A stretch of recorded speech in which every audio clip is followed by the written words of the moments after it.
West Asia, పశ్చిమాసియాలో ఉద్రిక్తతలు ఏమాత్రం తగ్గటం లేదు.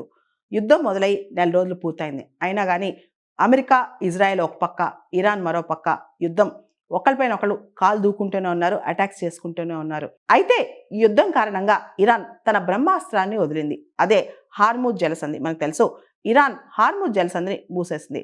దాంతో ప్రపంచ దేశాలన్నీ కూడా చమురు సంక్షోభం ఫేస్ చేస్తున్నాయి. హార్మూజ్ జలసంధి తెరవాలని చెప్పి, చర్చలు జరగాలని చెప్పి చాలా దేశాలు కోరుకుంటున్నాయి. డొనాల్డ్ ట్రంప్ కూడా హార్మూజ్ జలసంధి ఎలా అయినా సరే ఇరాన్ చేత ఓపెన్ చేయించాలని, అన్ని దేశాలు కలిసి రావాలని, నాటో దేశాలు కూడా కలిసి రావాలని ఆయన కూడా కోరుకుంటున్నారు. అయితే ఇరాన్ దేశం మాత్రం ట్రంప్ వార్నింగ్లు, మాటలు ఏమాత్రం పట్టించుకోవట్లేదు. యుద్ధం చేస్తూనే ఉంది, యుద్ధం పెరుగుతూనే ఉంది.